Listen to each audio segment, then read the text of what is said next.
আমার রসুলকে গালি দেই, আমার রসুলের পারিবারিক নিয়ে কোনো কথা সে বলে, তাহলে সে আর মুসলমান থাকে না, সে মুরতাদ হয়ে যায়। আর মুরতাদের হুকুম হলো তাকে দুনিয়া থেকে কতল করে দেওয়া। ঠিক কিনা বলেন? কিন্তু আফসোস হয়, আফসোস লাগে, আজকে এখনো এমনও মানুষ পৃথিবীতে আছে যে রসুলুল্লাহকে নিয়ে কটূক্তি করে। আছে না নাই?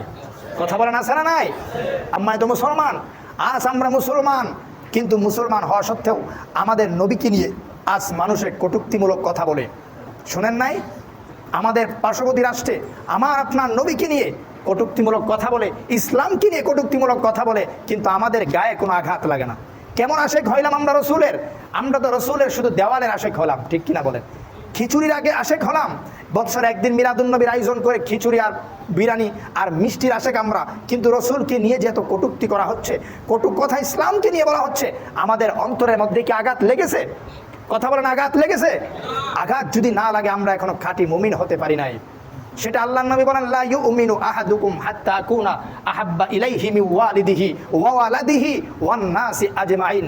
একজন মানুষ প্রকৃত মুমিন হতে পারবে না ততক্ষণ পর্যন্ত যতক্ষণ আমি রাসূলুল্লাহর ভালোবাসা, আমার রাসূলুল্লাহর মহব্বত তার অন্তরের ভেতরে, তার বাবা মা, তার ভাই বোন, তার আত্মীয় স্বজন, তার মাল, তার সম্পদ, তার স্ত্রী, পরিবার, পরিজন, সন্তান, সন্ততি, সব কিছু থেকে বেশি ভালোবাসা আমি রাসূলুল্লাহর কোনো মানুষের অন্তরে যদি না হয়, সে খাঁটি মুমিন হওয়ার যোগ্যতা রাখে না, সে খাঁটি মুমিন হতে পারবে না। সুতরাং ভাইয়া দুস্থ বুজুর্গ, রাসূলুল্লাহর আদর্শ আমরা ধারণ করতে হবে। এবং বিধান কি? যদি কেউ আমার নবীকে নিয়ে গালি দেই, আবার নবীকে কেউ যদি গালি দেই, আমার নবীর কোনো বিষয় নিয়ে যদি কেউ কটূক্তিমূলক কথা বলে, তাহলে তার হুকুম কি? কি হুকুম? তার হুকুম তো রাসূল বলে গেছেন একটাই, দুনিয়া থেকে শেষ করে দেওয়া। তার হুকুম একটাই, যদি সে মুসলমান হয়ে থাকে আর মুসলমানের বাচ্চা হয়ে সে যদি এমন কাজ করে, আমার রসুলকে গালি দেই, আমার রসুলের পারিবারিক নিয়ে কোনো কথা সে বলে, তাহলে সে আর মুসলমান থাকে না, সে মুরতাদ হয়ে যায়। আর মুরতাদের হুকুম হলো তাকে দুনিয়া থেকে কতল করে দেওয়া। ঠিক কিনা বলেন? সুতরাং কোনো মুসলমান যদি এই কাজ করে, সে মুসলমান থাকে না, তাকে কতল করে দিতে হবে। আর যদি অমুসলিমরা এই কাজটা করে, আরে প্রত্যেক দেশের তো আন্তর্জাতিক আইনই আছে, আন্তর্জাতিক তো আইনই আছে। কোনো ধর্মের ধর্মগুরুকে এবং কোনো ধর্মীয় বিষয় নিয়ে কোনো ধর্ম অন্য ধর্মকে উস্কানিমূলক কথা বলতে পারবে না। কারণ মুসলমান বলেন, সমস্ত ধর্মের লোকেরা তাদের ধর্মীয় চেতনা অন্তরে আছে না নাই? কথা বলেন, আছে না নাই? সুতরাং এটা তো আন্তর্জাতিক আইন। যদি আন্তর্জাতিক আইনেও আমরা যাই, তাহলেও তো ভারতে যেই রামগিরি নামে একজন ধর্মগুরু বলে, তাদের আল্লাহ জানে কেমন ধর্মগুরু, এতটুকু কমন সেন্স তার নাই যে আমি যে আরেকজনের ধর্ম নিয়ে, একজন রসুলকে নিয়ে, মহা মানুষকে নিয়ে কথা বলতেছি, কটূক্তিমূলক কথা যে বলতেছি, এতটুকু কমন সেন্স যার নাই, সে ধর্মগুরু হওয়ার যোগ্যতা রাখে না। ঠিক কিনা বলেন? সুতরাং হে মুসলিম জনতা, আমরা আজ অন্য দেশের মানুষ, সরাসরি তাকে আমরা অ্যাটাক করতে পারি না, সরাসরি আমরা তাকে অ্যাকশনে আমরা যেতে পারি না, এটা রাষ্ট্রের কাজ। কিন্তু আমরা আমাদের দেশে থেকে অন্তত সেটার প্রতিবাদ জানাতে পারি। কি বলেন? প্রতিবাদ জানাতে পারি কি পারি না? সুতরাং ইমানি দায়িত্ব হলো আমাদের অবস্থানে থেকে আমাদের যতটুকু সাধ্য আছে, আমাদের যতটুকু সামর্থ্য আছে, ততটুকু সাধ্য আর সামর্থ্য দিয়ে রাসূলুল্লাহর কটূক্তিকারীর বিরুদ্ধে আপনাকে আমাকে অবস্থান নিতেই হবে, নিতেই হবে। সম্মানিত উপস্থিতি, যদি কেউ মনে করে না রসুলকে গালি দিয়েছে তো কি হয়েছে, আমার কি আসে যায়, আমাকে তো আর দেই নাই, মনে রাখবেন একটা কথা, আপনার মনের ভেতরে যদি এমন কোনো ভাবনা চিন্তা আসে, আপনি মুসলমান থাকতে পারেন না। সুতরাং হে মুসলমান, আজকে আমাদের যতটুকু স্বার্থ আছে, সাধ্য আছে, এতটুকু নিয়েই আজ আমরা বিশ্বকে দেখাবো যে আমরা বাংলাদেশের মুসলমান এখনো সজাগ আছি। রাসূলুল্লাহর বিরুদ্ধে কোনো কথা বলবে, সে যে ধর্মেরই হোক, আমরা মুসলমান তাকে সহ্য করতে পারি না। সেই সুবাদে আজকে ইনশাআল্লাহ নামাজের পর আমরা আমাদের বাগের বাজার আজকে বিক্ষোভ হবে, সেখানে আমরা রাসূলুল্লাহর প্রেমিক হয়ে রাসূলুল্লাহর পক্ষে আমরা রাসূলুল্লাহকে ভালোবাসি, বিশ্ববাসীকে আমরা দেখাবো কতটা ভালো আমরা রাসূলুল্লাহকে বাসি। আমরা আমাদের জীবন থেকেও বেশি রাসূলুল্লাহকে ভালোবাসি। ঠিক কিনা বলেন?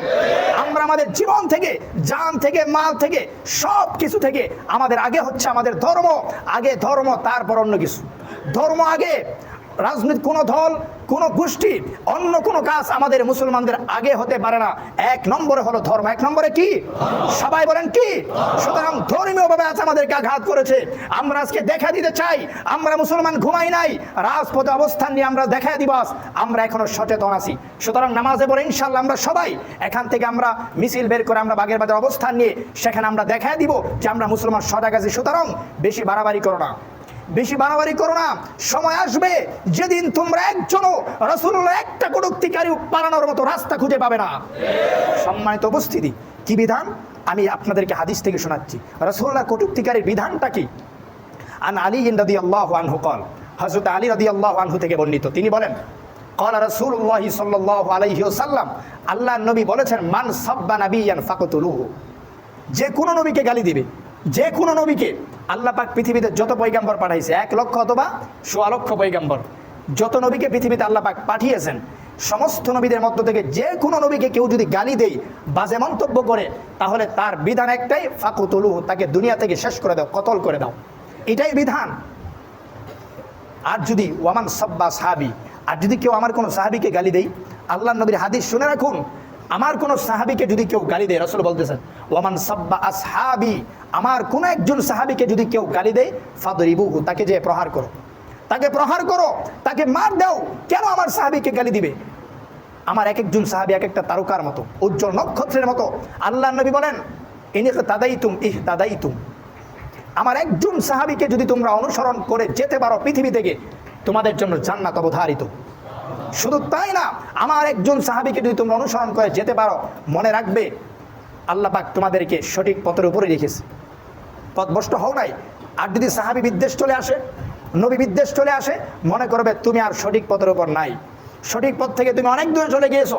এই জন্য ভাই দোস্ত বুজুর্গ, আমি বয়ান আর লম্বা করতে চাই না। আমি আপনাদেরকে বলতে চাই, আজকে আমরা ইনশাল্লাহ নামাজের পর দিন যদি ভালো থাকে, প্রচণ্ড বৃষ্টি না হয়, আমরা আমাদের অবস্থান থেকে আমরা ইনশাল্লাহ রাস্তায় নেমে বিক্ষোভ করে আমরা এই মেসেজ বিশ্ববাসীকে দিতে চাই, বাংলাদেশের তাওহীদি জনতা, বাংলাদেশের মুসলমান ইসলামকে, রাসূলকে জীবন দিয়ে নিজের সব কিছু থেকে বেশি ভালোবাসে। ইনশাআল্লাহ সবাই আমিন বলেন। আল্লাহ পাক আমাদের সকলকে তৌফিক দান করুন।